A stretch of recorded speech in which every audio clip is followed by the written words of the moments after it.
राहुल समीप राजगुरु और सचिन तेंदुलकर की किताब जब से लिखी गई है, हालांकि बाजार में आने में अभी एक दिन का वक्त है, लेकिन उसके जो अंश बाहर आ रहे हैं उसके बाद लगातार विवाद सामने आ रहा है। और आज सचिन के ये लिखने के बाद कि पूर्व कोच टीम इंडिया के ऑस्ट्रेलिया ग्रेग चैपल के उनको जो उन्होंने सलाहें दी थी कि द्रविड़ को कप्तानी से हटाकर सचिन को कप्तान बनाया जाए, उनके घर पर आकर उन्होंने ये बातें की थी। इन सब बातों के बारे में ग्रेग चैपल ने रिएक्ट किया है, बयान दिया है ऑस्ट्रेलिया में। उन्होंने कहा कि मुझे आज सुबह यह पता पड़ा कि सचिन तेंदुलकर ने इस बारे में ऐसी चीजें किताब में लिखी हैं, लेकिन ऐसी कोई बात सचिन तेंदुलकर के साथ मेरी नहीं हुई थी। मैं तो फिजियो के साथ करीब 11 महीने पहले वर्ल्ड कप से सचिन तेंदुलकर के घर गया था और मैं द्रविड़ को हटाना नहीं चाहता था, ना ही ऐसी कोई सलाह मैंने सचिन तेंदुलकर को दी थी। हालांकि सचिन ने कहा है कि इस तरीके की सलाह ग्रेग चैपल ने दी थी।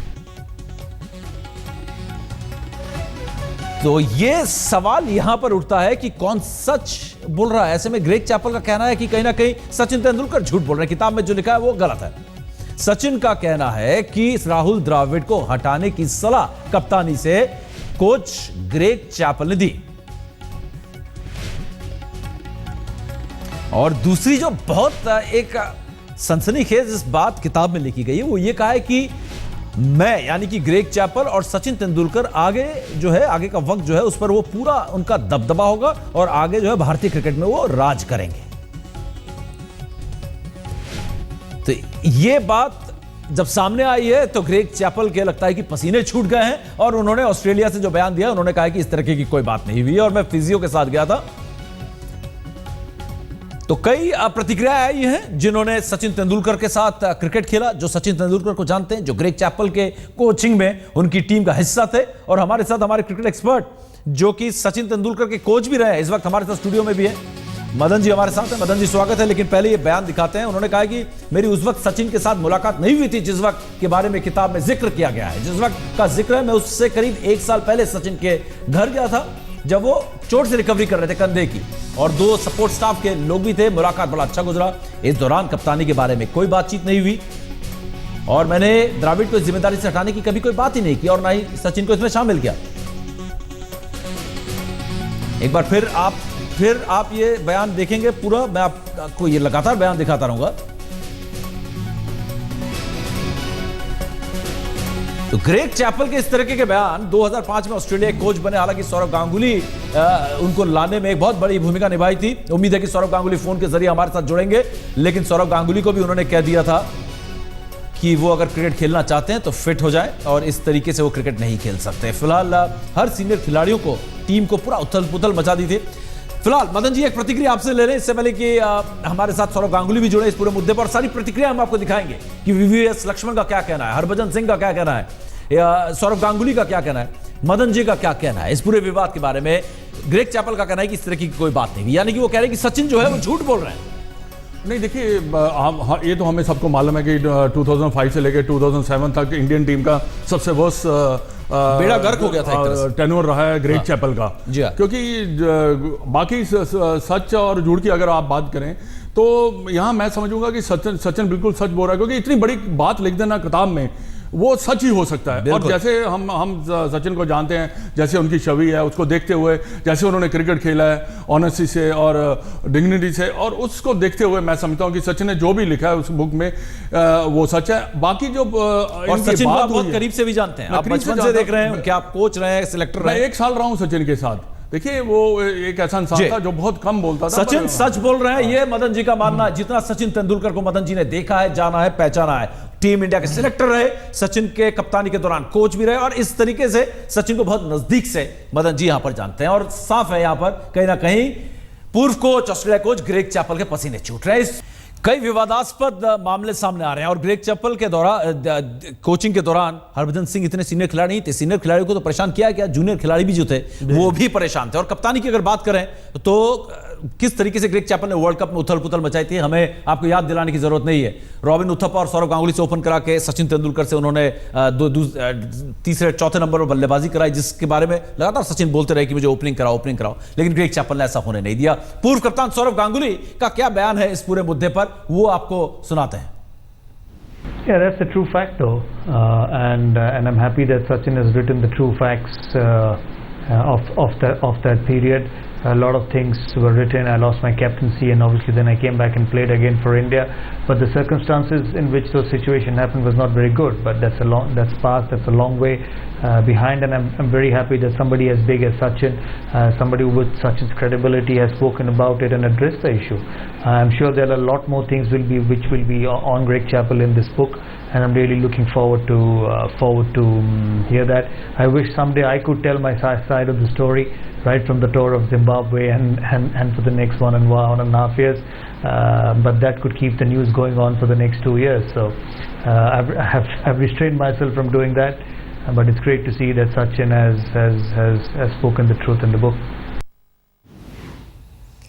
जिम्बाब्वे अभी भी चुभ रहा है। जिम्बाब्वे में क्या हुआ था आप सबको याद होगा, ग्रेग चैपल और सौरव गांगुली के बीच। फिलहाल VVS Laxman, very very special Laxman ने भी इस बारे में बयान दिया है।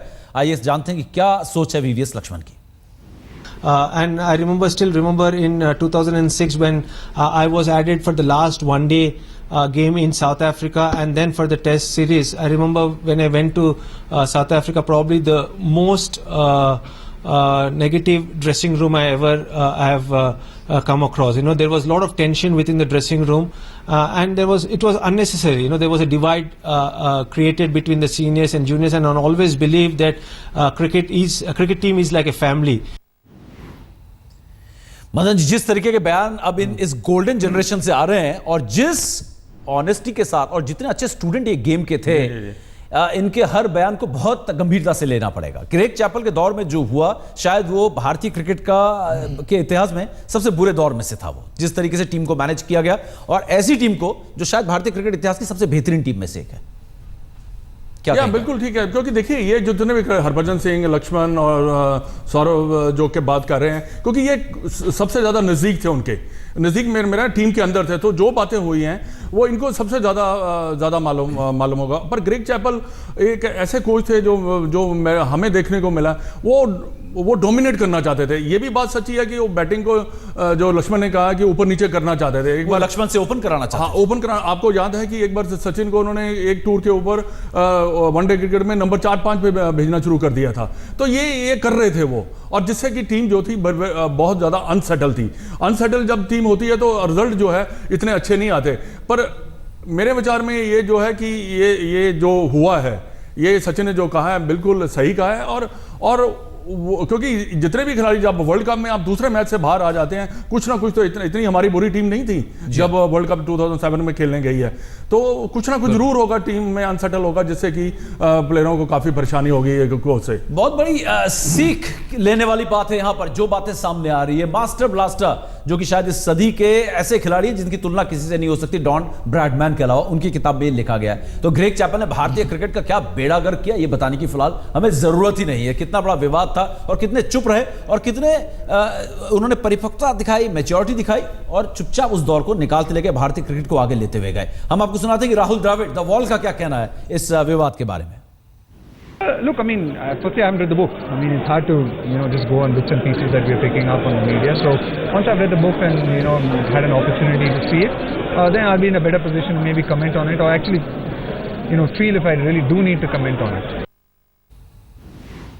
चलिए फिलहाल इंतजार है। द वॉल राहुल द्रविड़ कप्तान थे, और आपको याद होगा कि द्रविड़ ने एक ऐसी बात की थी जिससे सचिन भी नाराज हो गया था। हालांकि दोनों की इस बात की वजह से ड्रेसिंग रूम का माहौल नहीं बिगड़ा था। 200 बनाने वाले थे पाकिस्तान में, 194 पे डिक्लेयर कर दिया था, गुस्सा हो गए थे सचिन, लेकिन बावजूद इसके ड्रेसिंग रूम सही रहा और दोनों दोस्त बने रहे। लेकिन जो ग्रेग चैपल ने किया उससे पूरी ड्रेसिंग रूम टीम इंडिया की और गोल्डन जनरेशन को तहस नहस कर दिया था। 6 साल पीछे ले गए भारतीय क्रिकेट को ग्रेग चैपल, यह कहना है हरभजन सिंह का। मिलेंगे सचिन तेंदुलकर ने 24 साल क्रिकेट खेले और उफ तक नहीं किया, लेकिन इस दौरान कितने मुश्किलों से गुजरे हैं इस किताब में उसका एक अंश सामने आया, और वो है किस तरीके की चालबाजी, किस तरीके के चाल ऑस्ट्रेलिया कोच ग्रेग चैपल खेला करते थे। और लगातार ब्रेक से पहले हमने आपको बताया कि किस तरीके से टीम में, ड्रेसिंग रूम में सचिन तेंदुलकर को कप्तानी देना, द्रविड़ को हटा देना, तोड़ फोड़ कर रखती थी पूरी टीम को। और ये विवाद अब सामने आ रहा है किस तरीके से, और भी कई पहलू हैं जिस पर हम बात करेंगे। लेकिन इससे पहले एक छोटी सी आपको प्रतिक्रिया दिखाते हैं बीसीसीआई के उपाध्यक्ष राजीव शुक्ला की।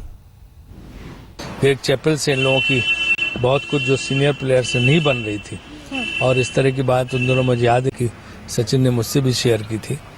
और उसके बाद फिर जब वर्ल्ड कप में हमारी वेस्ट इंडीज में शुरुआत में ही हार हो गई, तो उसमें आते ही मिस्टर ग्रेग चैपल को या तो पहले से अंदाजा लग गया होगा या उनको कुछ ऐसी भनक लगी होगी, उन आते ही सबसे पहले अपने इस्तीफे की पेशकश की। कई ऐसे मौके थे जहां पर सचिन क्रिकेट छोड़ देना चाहते थे, चाहे वो साउथ अफ्रीका का मामला हो, बारबेडोस का मैच हो जो सबसे सामने आया कि वो छोड़ देना चाहते थे, जिस तरीके से टीम इंडिया हारी।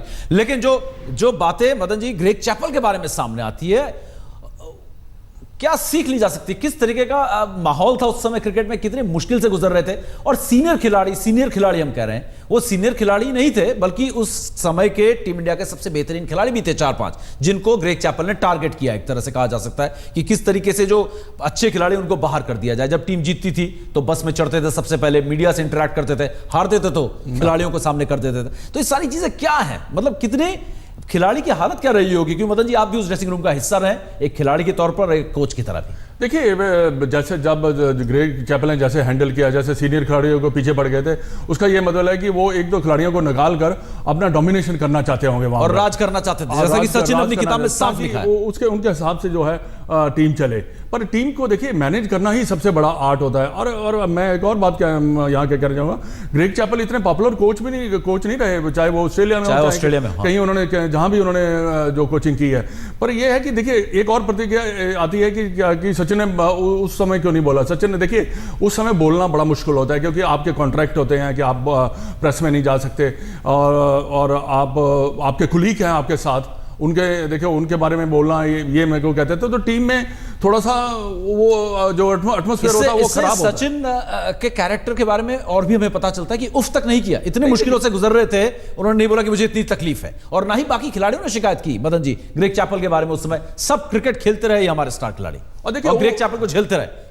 और देखिए उफ उन्होंने नहीं की, क्योंकि उनका जो फोकस था वो क्रिकेट के ऊपर था, वो अच्छा करना चाहते थे। दूसरा बात ये है कि सचिन जब ये बाकी खिलाड़ियों के साथ खेल रहे थे, उनका जो कंट्रीब्यूशन रहा है उनके साथ मिलकर जो टीम को जिताना, वो काफी बड़ा रहा है। तो ग्रेग चैपल चाहते थे कि किसी ना किसी तरह इनको दबाया जाए और सीनियरों को ऊपर ला के राज किया जाए। ये इसका तत्व यही निकलता है। जी, और राज किया भी। अगर देखा जाए तो 2 साल का राज अच्छा चला भी, और टीम इंडिया का बेड़ा गर्क भी किया। और अब इस कोच, ऑस्ट्रेलिया कोच की जो चालें हैं वो बेनकाब हो रही हैं सचिन के किताब में। फिलहाल हमारे पास वक्त इतना ही है, लेकिन ये जो विवादों का सिलसिला ये शुरू हुआ ही है। और ग्रेग चैपल ने कहा मैंने ऐसा कुछ नहीं कहा है, लेकिन साफ है मदन जी का भी मानना और हर खिलाड़ी का कि सचिन सच बोल रहा है। फिलहाल हमारे इस कार्यक्रम में इतना ही। मदन जी बहुत बहुत शुक्रिया। तमाम खबरों का सिलसिला इस छोटे से ब्रेक के बाद आपका इंतजार कर रहा है। आप देखते रहिए।